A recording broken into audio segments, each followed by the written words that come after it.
10월 6일 화요일 말씀 묵상 시작하겠습니다. 안녕하십니까? 한승환 목사입니다. 추석 명절을 지내고 제가 몸이 안 좋아서 하루 쉰 동안 고린도 후서가 어느새 8장 후반에 와 있습니다. 오늘 본문은 고린도 후서 8장 16절부터 24절인데요. 이 본문은 우리가 어제부터 시작된 그 8장의 연보, 즉 구제헌금을 이야기하는 본문입니다. 이 이야기는 내일 본문인 9장까지 이어집니다. 그래서 오늘은 양해의 말씀을 좀 드리려 하는데요. 비록 저희가 함께 읽는 이 매일 성경 본문은 8장이지만요. 명절 때 건너뛴 그 본문인 5장, 6장, 7장의 내용을 좀 설명하고요. 또 오늘 본문에서 다루고 있는 그 연보 이야기는, 그러니까 즉 헌금에 관한 이야기는 내일 9장을 다룰 때 함께 다루면 어떨까 싶습니다. 왜냐하면 그동안 밀린 본문에 건너뛰고 바로 연보 이야기를 하면 우리가 고린도후서를 함께 나누는 의미가 좀 퇴색하는 것 같아서 그렇게 하려고 하거든요. 그래서 이 점을 좀 양해해 주시기를 부탁드립니다. 그래서 오늘은 건너뛴 장들을 설명하기 때문에 설교라기보다는 성경 공부 느낌이 좀 있습니다. 그러나 오늘 설명을 들으시면서요. 다시 고린도 후서 5장, 6장, 7장을 읽으신다면요. 분명 새롭게 읽혀지는 그런 말씀 혹은 그런 구절들이 있으리라 생각됩니다. 그래서 오늘은 5장, 6장, 7장에 대한 설명을 들으시고요. 또 다시 읽으실 때 각각 마음에 와닿는 말씀을 붙잡고 묵상하시면 분명 성령님께서 주시는 감동이 있으리라 믿고 다시 한번 양해의 말씀을 드리면서 이러한 방식으로 오늘은 시작해 보도록 하겠습니다. 일단 바울이 고린도 후서를 쓴 중요한 이유가요. 고린도 교회에 침투한 거짓 사도, 즉 거짓 교사들 때문이라고 했습니다. 거짓 사도들은 고린도 교회를 접수하기 위해서 어떻게 했죠? 바울의 사도권을 공격했죠. 또 그것뿐만 아니라 기독교에 대하여 잘못된 가르침을 설파했다고 했습니다. 그래서 고린도 후서를 쓸 때 여러 목적이 있지만 중요한 목적 중에 하나가 바울이 자신의 사도권을 변증하는 이야기와 또 거짓 교사들의 잘못된 가르침을 바로잡는 이야기가 대부분이라고 했습니다. 그래서 우리가 지난번에 살펴보았던 3장과 4장에서 바울은 자신의 사도권을 흔드는 거짓 사도들의 논리에 맞서서요. 자신은 하나님께 직접 선택된 새 언약의 사역자임을 선포했고요. 또 자신의 사역의 목적과 방식이 어떻게 거짓 사도들의 사역의 목적과 방식과 다른지 논증했었습니다. 기억하십니까? 바울 자신은 예수 그리스도의 사도이기 때문에 이제 예수님으로 인해 새로운 하나님 나라의 백성들이 된 사람들이 그 예수님이 가신 십자가의 길을 가는 것은 그러니까 그렇게 가는 것을 잘 인도하는 것이 자신의 일이고 또 그게 사도의 일이고 또 우리 역시 그 길로 가야 되는 것은 당연하다고 이야기합니다. 따라서 바울은 자신이 그 예수님의 사도로서 예수님처럼 고난과 환난 속에서 사역하는 것을 전혀 이상하게 여기지 않습니다. 그리고 그런 고난 속에서도 낙심하지 않는 이유가 바로 예수님의 십자가의 부활의 승리가 곧 자신의 승리요.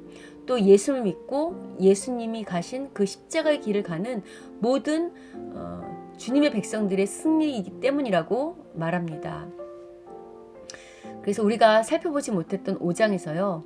바울은 현재와 미래를 그러니까 소망에 대해서 부활 소망으로 풀어갑니다. 일단 현재 몸과 부활의 몸을 대조해서 설명하고요. 고린도 후서 5장의 그 부활에 관한 이야기들은요. 그 바울이 고린도 전서 15장에서 이미 부활을 한번 언급하거든요. 거기와 맥을 같이 합니다.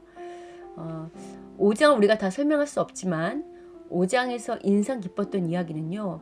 비록 현재 믿는 그리스도인들이 예수를 믿는 것 때문에 그 십자가를 지는 것 때문에 때로는 탄식과 한숨의 상황을 맞이할 수 있지만 그럼에도 불구하고 미래 부활의 소망으로 오늘을 넉넉히 이길 수 있다고 말합니다.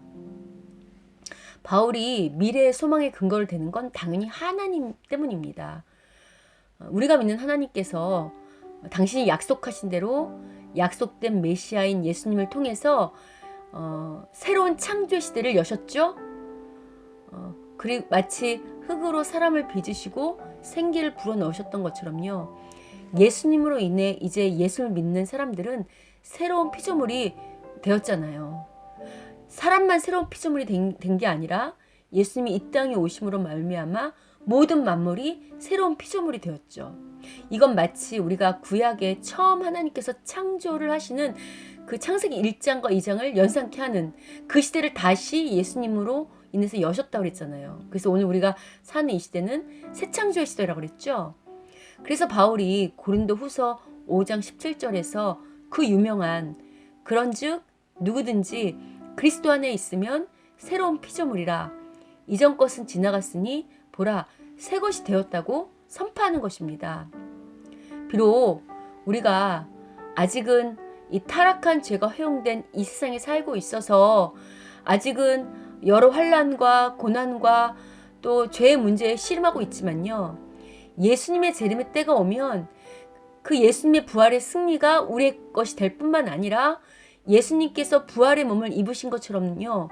성도들 역시 성령님을 통해서 온전한 부활의 몸을 덧입어 온전한 사람들이 된다는 것입니다. 이것이 바울이 가진 소망입니다. 무엇보다 바울은 죄로 인해 하나님과 사람의 관계가 깨어졌던 그 관계를요. 예수님께서 다시 화목케 하신 것처럼 이제 예수님으로 인해 새롭게 태어난 우리 그리스도인들에게 하나님께서 화목케 하는 예수님처럼 화목케 하는 직분을 주셨다고 말합니다.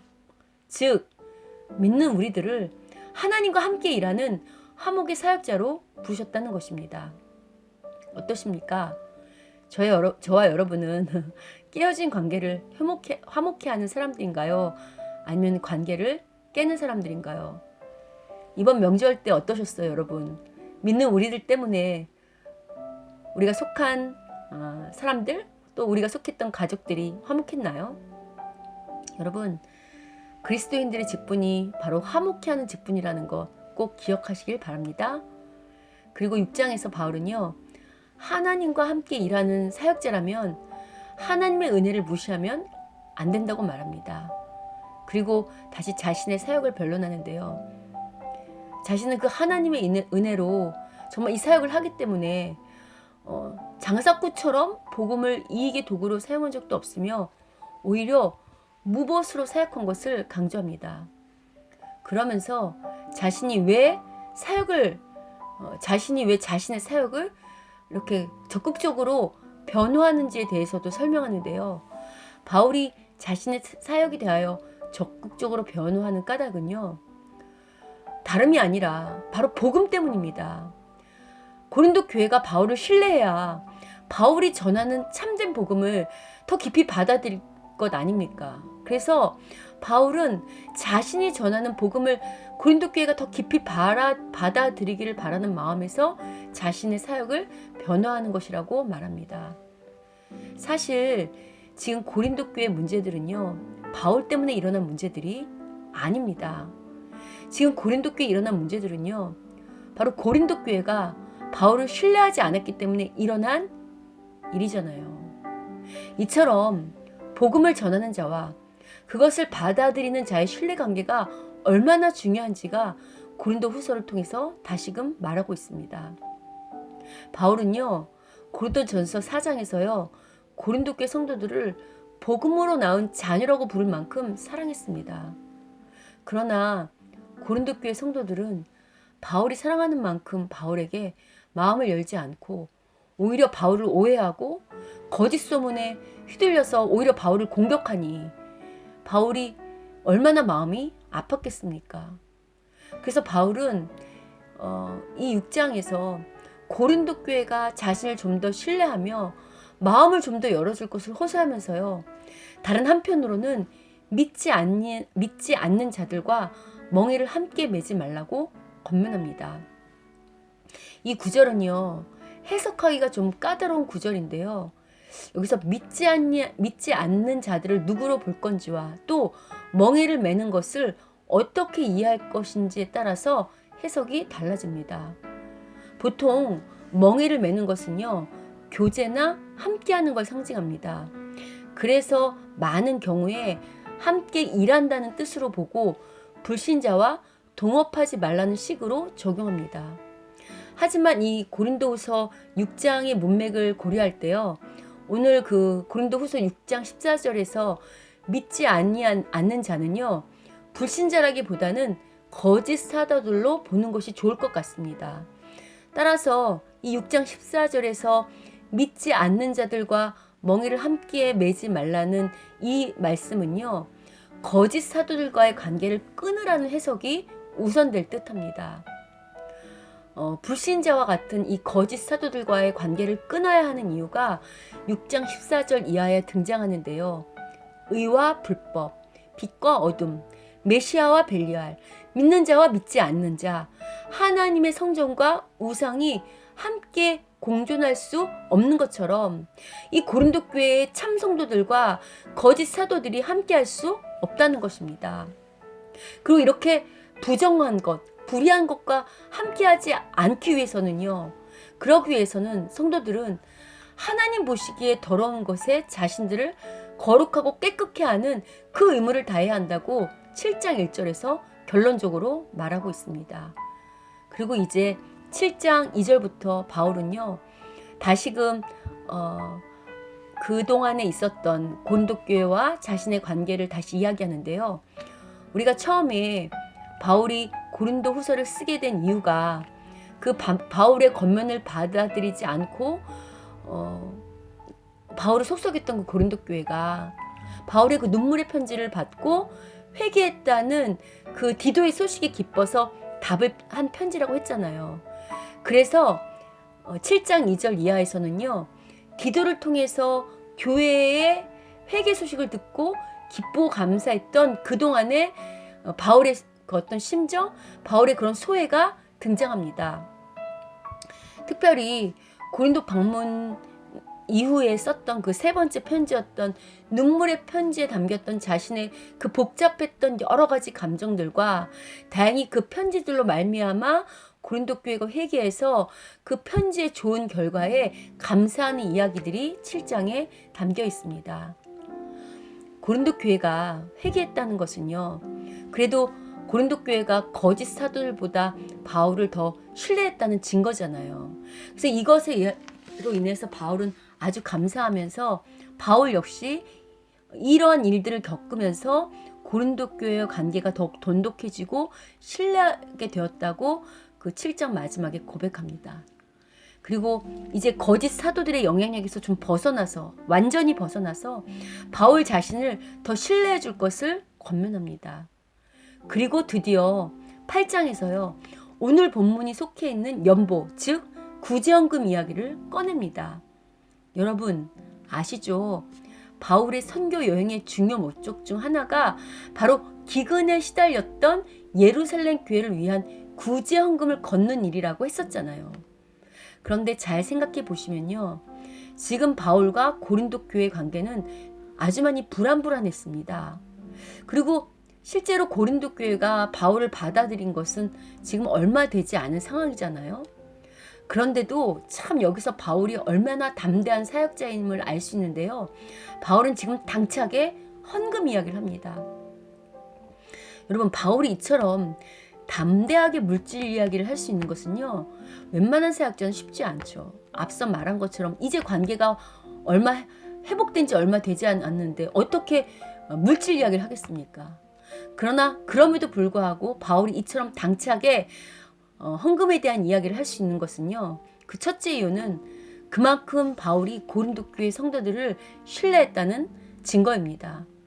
자신이 이런 물질 이야기를 해도 더 이상 고린도 교회가 바울을 돈만 안다는 거짓 사도들의 어떤 그 유혹에 넘어가거나 오해하지 않을 걸 믿었기 때문이고요. 두 번째는 바로 바울 자신이 떳떳했기 때문일 것입니다. 자신 스스로가 물질이 떳떳하기 때문에 이제 막 갈등을 해소한 관계인 성도들에게 당차게 구제 헌금에 관하여 말할 수 있었을 것입니다. 무엇보다 구제 헌금을 이야기하는 8장 9장에는요. 헌금의 목적과 의미가 잘 담겨 있습니다. 이 이야기는 내일 본문이 역시 이 헌금에 관한 이야기로 했잖아요. 그래서 내일 이 8장과 9장을 좀 구체적으로 진행해 보도록 하겠습니다. 그래서 오늘 이제 말씀은 여기서 마무리 지려고 하는데요. 저는 오늘 이 밀린 본문들을 정리하면서요. 신뢰와 화목이란 이 두 단어가 가슴에 와닿았습니다. 저도 사역을 한 지 꽤 오래되었는데 신뢰할 만한 리더를 만나고 또 그런 동역자들을 만나고 또 그런 사람들을 만나는 게 참 쉽지 않더라고요. 그리고 그리스도인이 화목해야 하는 자라는 설교를 저 역시 많이 했는데요. 이 또한 쉽지 않았습니다. 더군다나 믿는 사람들끼리 오랫동안 신뢰와 화목의 관계를 유지한다는 것이 참 만만치 않았었습니다. 그래도 저는요, 오늘 이 말씀으로 다시 이 신뢰와 화목에 도전해 보려 합니다. 저 역시 신뢰받는 성도요, 신뢰받는 말씀의 사역자가 되기 위해 다시 힘쓰고 애쓸 것이며 이미 저와 함께하는 우리 성도님들을 비롯해 제가 만나는 모든 분들이 신뢰할 만한 사람이며 화목한 이 직분을 잘 감당하는 자들이 되게 해달라고 기도하며 저 역시 도전할 것입니다. 여러분도 이 도전에 초대하려 합니다.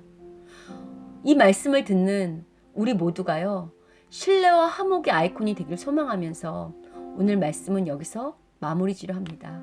그럼 오늘 하루도 하나님이 주시는 정말 은혜로운 하루, 기쁨의 하루가 되기를 주님의 이름으로 축원하면서 전 내일 연보에 관한 이야기로 다시 여러분을 찾아뵙겠습니다.